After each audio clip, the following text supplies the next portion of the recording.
우리가 몸을 가꾸기 위해서 하는 일들이 있습니다. 헬스장에서 근력을 키우거나 아니면 걷기, 경보, 뛰기 등과 같은 유산소 운동뿐 아니라 수영, 그다음에 여러 가지 운동들을 통해서 우리의 전신을 가꾸기 위해서 노력하는 일들이 있습니다. 참 중요한 일입니다. 이것뿐만이 아니라 운동을 통해서뿐 아니라 먹는 것을 통해서도 음식을 조절하면서 우리의 몸을 또한 가꾸는 것도 매우 중요합니다.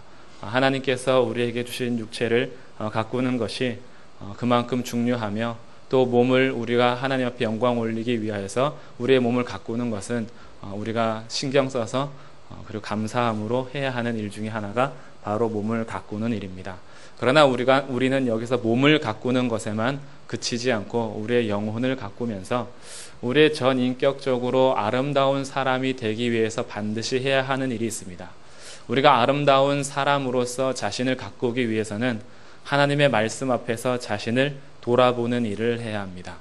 하나님의 말씀 앞에 서서 자신을 돌아보지 않으면 우리의 몸은 가꿀 수 있지만 우리의 영혼은 가꿀 수가 없기 때문에 언젠가는 우리들은 아름다운 인격에서 벗어나게 됩니다.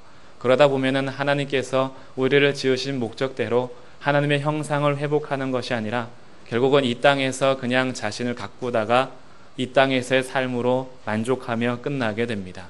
그래서 오늘도 하나님의 말씀 앞에 서서 자신을 비추는 것은 그만큼 중요한 일입니다. 아름다운 자신을 가꾸는 일이기 때문에 그렇습니다.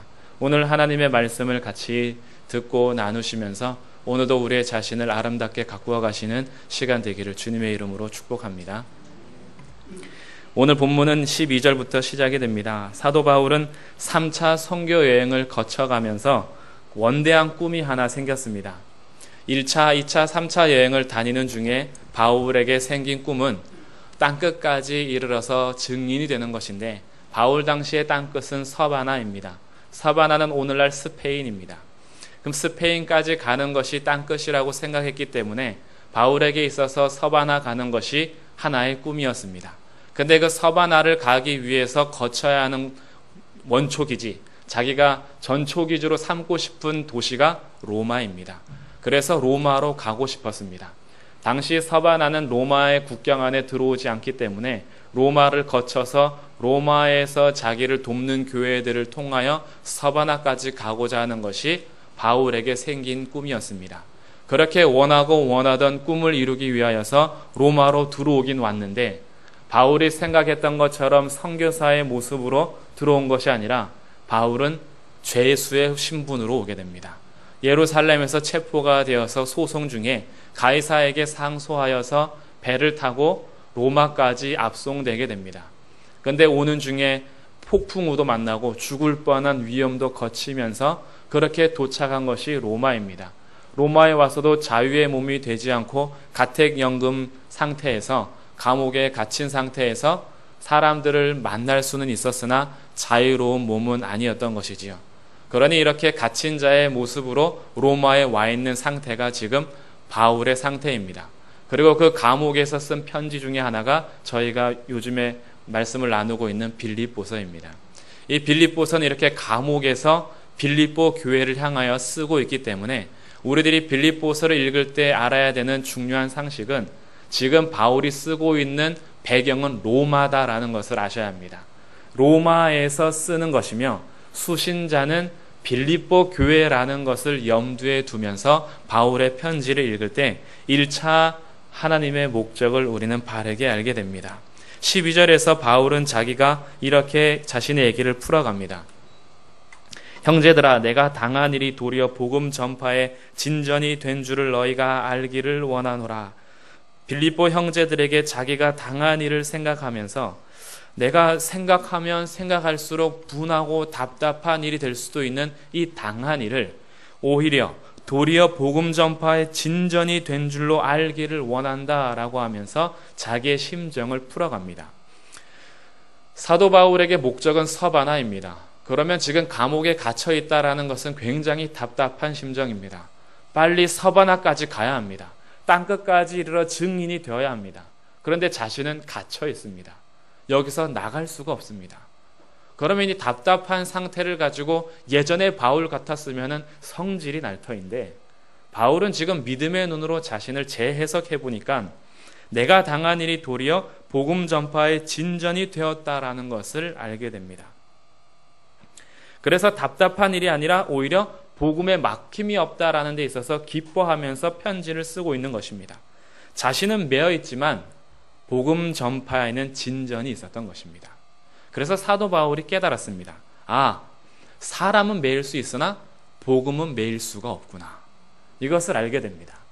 나는 갇힐 수 있으나 복음은 갇힐 수가 없구나라는 것을 알게 됩니다. 이것을 알게 되자 바울은 더 이상 자신의 매임에 매이지 않습니다. 자신은 분명히 감옥 안에 매여 있는데 자신은 더 이상 그 매임에 매이지 않습니다. 초월하는 것이죠. 왜냐하면 복음 전파가 계속 이루어지고 있으며 복음은 매이지 않고 있었기 때문에 그렇습니다. 그래서 복음 전파의 진전이 있었던 것을 두 가지로 이야기합니다. 그 첫 번째가 13절입니다. 같이 한번 읽겠습니다. 시작.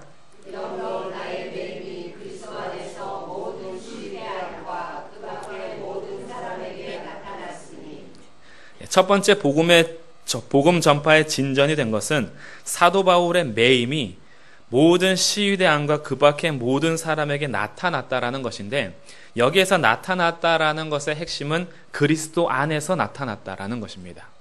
이게 무슨 의미냐 하면 사도 바울이 갇혀있는 상태에서 시위대들이 교대하면서 바울을 감시합니다. 이런 시위대 안에서 오고 가는 군병들도 사도 바울을 통해서 그리스도를 보게 됐다라는 것입니다. 그리스도 안에서 자신에게 나타난 것을 지금 표현하고 있는 것입니다. 자신의 매임이 그리스도 안에서 시위대 안에 있는 사람들뿐 아니라 오고 가는 모든 밖에 있는 사람에게도 나타났다라는 것인데, 이것이 어떻게 가능한가 하면 사도 바울이 죄수의 신분으로 감옥에 갇혀 있지만 그의 말이나 행동이 아름다운 인격을 소유하고 있었기 때문에 죄수 바울에 대한 소문이 시위대 안팎에 전해지게 됩니다. 분명히 죄수로 예루살렘에서 압송되어 로마까지 왔습니다. 근데 로마에 와서 바울을 대해보니 바울은 정치범도 아니요, 그렇다고 남을 속여서 뭔가 죄로 윤리적인 범죄로 인해서 갇힌 자도 아니라는 것을 오히려 시위대 안팎의 사람들이 알게 됩니다. 그의 말이나 행동에서 그리스도의 인격을 보았기 때문에 그렇습니다. 그러다 보니 죄수 바울은 왜 갇혀 있는가라는 것을 시위대 안팎 사람들이 궁금해하면서 따지고 보니 그가 그리스도 안에 있었기 때문에 그렇다라는 것을 알게 됩니다. 그러니 바울은 지금 감옥에 갇혀 있으나 바울의 말과 행동으로 인하여서 그리스도의 인격이 전해지므로 그리스도의 복음 전파에 진전이 되고 있는 것입니다. 자신은 갇혀 있는데 복음은 갇혀 있지 않는 것이죠. 두 번째 복음 전파의 진전은 14절입니다. 형제 중 다수가 나의 매임으로 말미암아 주 안에서 신뢰함으로 겁없이 하나님의 말씀을 더욱 담대히 전하게 되었느니라. 형제 중 다수가 사도 바울의 매임 때문에 전에는 소극적으로 전도도 하지 않았던 사람들이 담대하게 겁없이 주의 말씀을 증거하기 시작했습니다. 그런데 이렇게 겁없이 주의 말씀을 증거하는 부류에는 두 가지 부류로 나눠집니다. 그 두 가지 부류에 대한 설명이 15절부터의 설명입니다. 어떤 이들은 투기와 분쟁으로, 이것을 임시적으로 B그룹이라고 하겠습니다. 이 B그룹은 투기와 분쟁으로 합니다. 그런데 어떤 이들은 착한 뜻으로 합니다. 이들이 임시적으로 A그룹이라고 하겠습니다. B그룹과 A그룹이 있습니다. B그룹은 투기와 분쟁으로 그리스도를 열심히 전파합니다. 근데 A그룹은 정말 착한 뜻으로 그리스도를 열심히 전파합니다. 둘의 공통점은 담대하게 겁없이 전파하고 있습니다. 사도 바울의 매임 때문에. 그런데 동기와 이유가 다릅니다. A그룹의 설명은 16절에 이어집니다. 이들은 내가 복음을 변증하기 위하여 세우심을 받은 줄로 알고 사랑으로 합니다. A그룹은 착한 뜻으로 사랑으로 바울의 변증을 돕기 위해서 그리스도를 전파합니다. 그런데 B그룹은 17절입니다. 나의 매임에 괴로움을 더하게 할 줄로 생각하여 순수하지 못하게 다툼으로 그리스도를 전파합니다. A그룹은 정말 사랑하면서 착한 뜻으로 하나 B그룹은 투기와 분쟁으로 그리고 사도 바울에게 괴로움을 더하게 하려고 그리스도를 전파하고 있다라는 것입니다. 여기에서 이 B그룹을 자세히 살펴보기를 원합니다. A그룹은 그리스도를 착한 뜻으로 사랑으로 하니까 이해가 됩니다. 그리스도를 전파하는데 이렇게 순수한 동기는 이해가 되죠. 그런데 그리스도를 전파하는데 왜 이렇게 나쁜 동기로 할 수 있는가? 이 투기, 15절에 나타난 투기는 원한이나 악의의 감정으로 시기하는 것을 의미합니다. 원한을 갖고 있는 것입니다. 원한. 그리고 이 시기심이 작동하는 것입니다. 그리고 이 분쟁이라는 것은 말다툼이나 충돌을 일으키는 이기적인 욕심을 의미합니다. 이 분쟁이라는 것이 말다툼, 충돌을 계속해서 일으키면서 결국 근본 동기를 보니까 자기의 이기적인 욕심이 작동하고 있는 것이 분쟁입니다. 그러다 보니까 이 B그룹 사람들은 로마에 있으면서 사도 바울의 영향력을 은근히 시기하고 질투하고 있는 그룹이라는 것을 알게 됩니다. 사도 바울은 직접적으로 로마의 복음을 전한 일이 없습니다. 로마 교회는 자생적으로 탄생한 교회입니다. 오순절 성령 강림 때 로마에 있던 디아스포라 유대인이 오순절에 와서 사도행전 2장에서 오순절 성령 강림을 사건을 경험하고 나서 자기가 자국에 돌아가서 로마에서 자생적으로 그리스도를 따르는 교회가 생겼는데 그것이 로마 교회입니다. 이렇게 디아스포라 유대인이 리더가 되어서 이방 땅에서 교회가 세워졌으나 글라우디오 때 유대인 추방령이 떨어집니다. 그래서 유대인들이 다 고향으로 추방당하게 되었습니다. 그러다 보니 로마 교회는 이제 이방인만 남게 됩니다. 그러다가 시간이 지나서 다시 유대인들이 각 자기의 자리로 돌아가게 되면서 로마 교회 유대 지도자들이 다시 돌아가게 됩니다. 그런데 그런 사이에 사도 바울은 이미 로마 교회를 향하여서 로마서를 보냈습니다.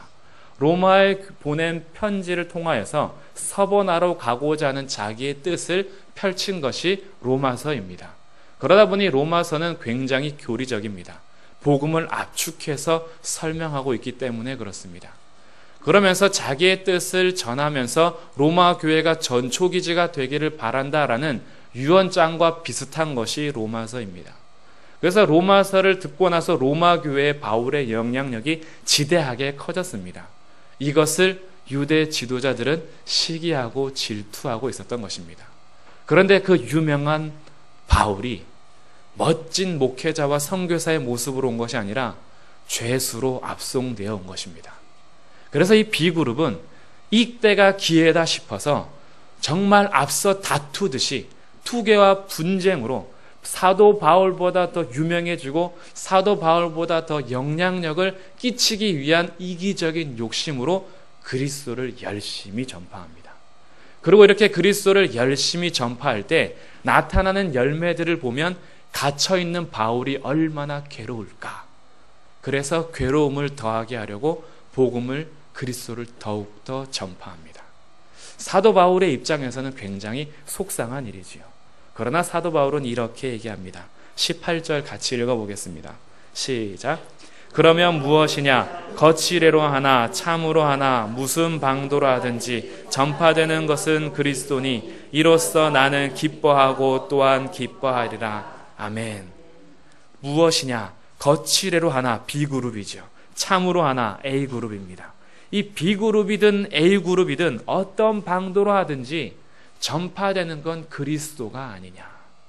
B그룹도 잘못된 동기로 출발은 했지만 그들이 이단적인 사상을 전파하지는 않는구나. 그리스도를 전파하는구나. 그 그리스도를 전파해서 나보다 더 유명해지길 바라고 나를 짓누르길 바라는 악한 동기는 있지만 결국 그리스도가 전파되니 나는 기뻐한다라고 합니다. 기뻐한다라는 것을 2번이나 반복합니다. 나는 기뻐하고 또한 기뻐하리라.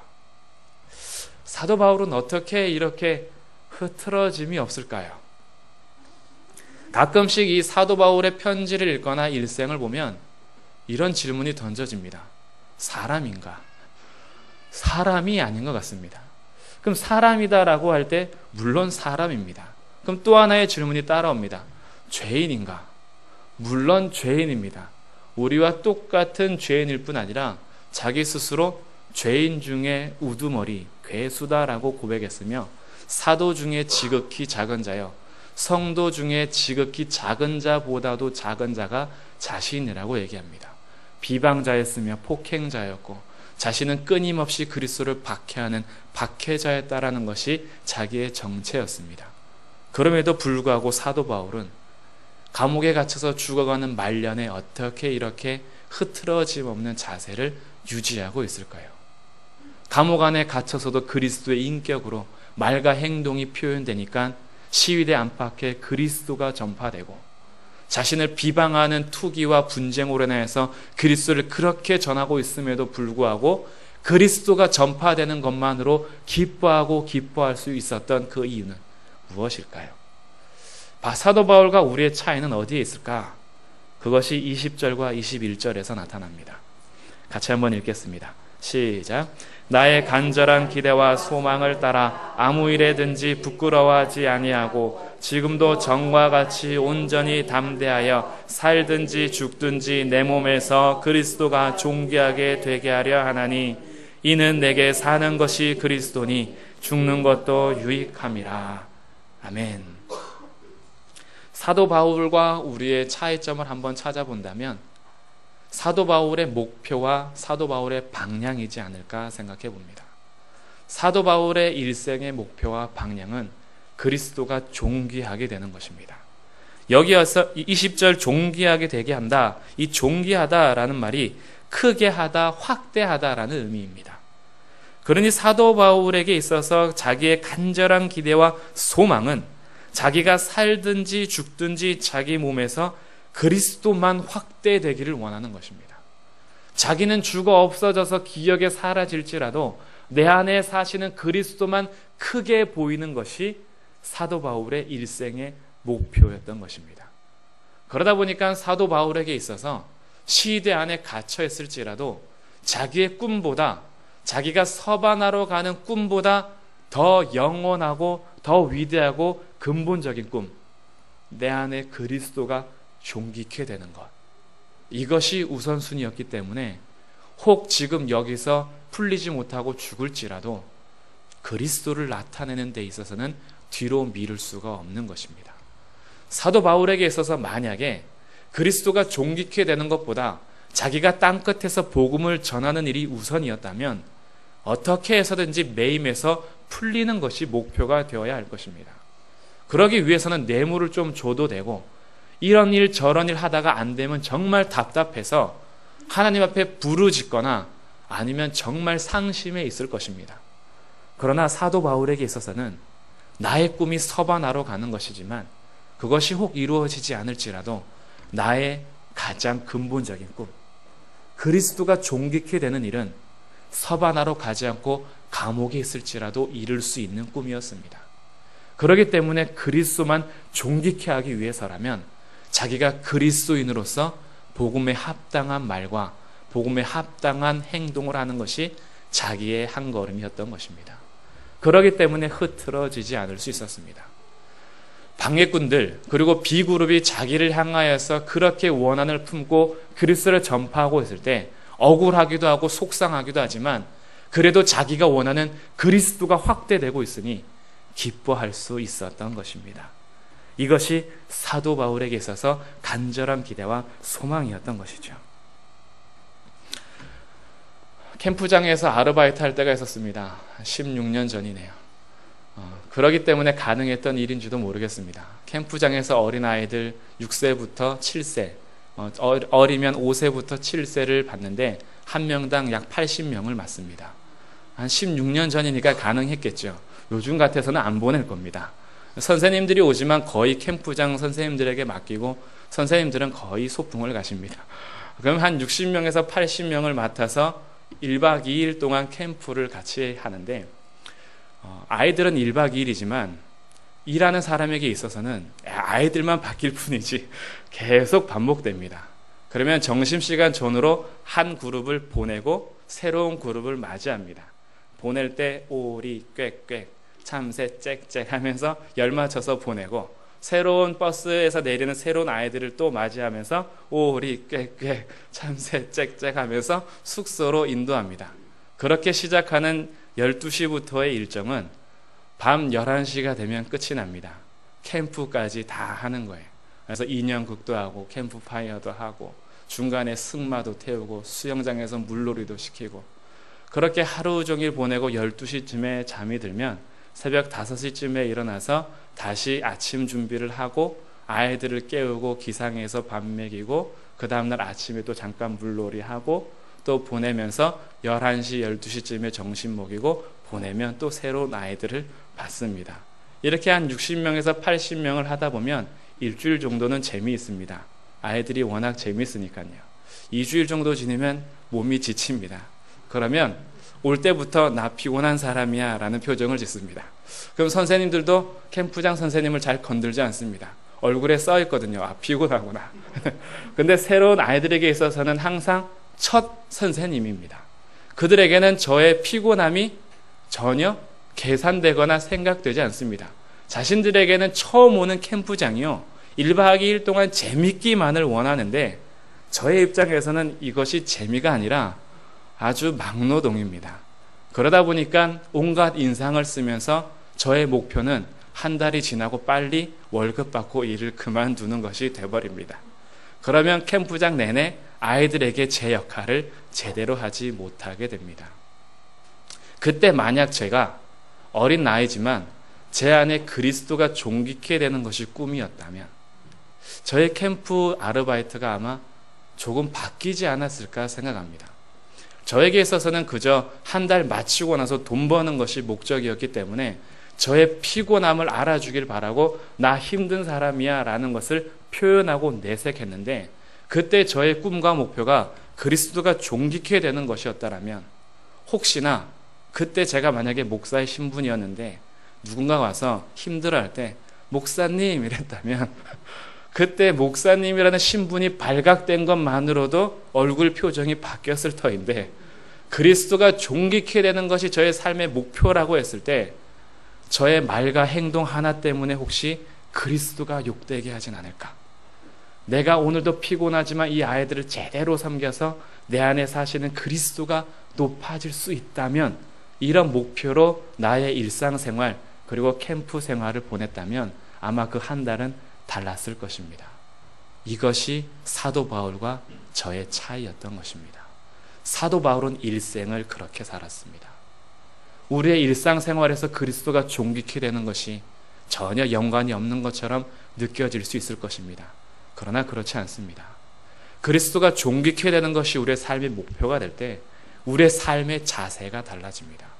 내가 사람과 사람을 대하는 자세가 달라집니다. 그저 내 앞에 만나는 사람들이 돈벌이 수단이 아니라 그리스도를 존귀케 나타내는 상대가 된다라고 생각하면 나의 말 한마디, 나의 행동 하나를 조심하게 되면서 관계가 굉장히 원만해집니다. 물론 그것이 쉽지 않습니다. 그러나 그것이 하루하루 반복되면 내 안에 사시는 그리스도께서 우리에게 유익이 됩니다. 그래서 21절처럼 고백하는 것이지요. 이는 내게 사는 것이 그리스도니 죽는 것도 유익함이다. 이 유익하다라는 말이 두 가지 의미를 가지고 있습니다. 첫 번째는 우리 번역한 대로 유익이라는 말 그대로를 가지고 있지만 또 하나는 개인, 얻다라는 뜻이 있습니다. 그러니 죽는 것도 나에게는 얻음이 되는 거예요. 도대체 죽는데 뭐가 얻어집니까? 죽는데 도대체 뭐가 유익합니까? 우리 이 땅에서 결국 다 잘 먹고 잘 살라고 하는 것인데 그리스도 안에 복음 안에 들어오면 그리스도가 존귀케 되는 것이요 그리스도만 사신다면 죽는 것도 얻는 것이 된다라는 이 고백이 정말로 부럽지 않으십니까? 이 세상을 살아가면서 죽음과도 바꿀 수 있는 유익함과 얻음과 목표가 있다라는 것이 얼마나 부러운 일인지 모릅니다. 우리는 일생 동안 그런 것을 찾아갑니다. 나의 꿈은 무엇인가? 나의 희망은 무엇인가? 꿈은 어릴 때만 꾸는 것이 아님을 압니다. 그냥 학창시절에 내가 장래 희망을 꿈꾸는 것이 꿈이 아니라 우리 평생 나의 인생에서 이루고 싶은 무언가가 분명히 있습니다. 그것은 나이와 상관이 없습니다. 그리고 남녀노소 불문합니다. 분명히 내가 그리는 인생이 있습니다. 그 꿈을 우리가 생각해 본다면 도대체 영원한 꿈, 죽어도 꿀 수 있는 꿈, 도대체 아무 것에도 제한받지 않고 이룰 수 있는 이 꿈을 가지고 있는 사도 바울의 고백이 우리에게 얼마나 큰 부러움을 주는지 모르겠습니다. 우리도 분명히 꿈을 가지고 살아가는데 때로는 돈이 없어서 이루지 못할 때가 있습니다. 때로는 죽음 앞에서 포기해야 될 때도 있습니다. 때로는 나이가 너무 어리거나 또는 나이가 너무 많이 들어버려서 이루지 못할 때도 있습니다. 어떤 경우에는 능력이 부족해서 이루지 못할 때도 있으며 자리나 장소 때문에 허락되지 않는 꿈도 있습니다. 그러나 이런 것에 지배받지 않는 영원하고 원대한 꿈이 오늘 등장하는 것입니다. 그리고 이것은 그 인생을 완전히 방향 자체를 바꿔버리며 그 인생의 삶의 질을 고차원적으로 만들어버리는 꿈입니다.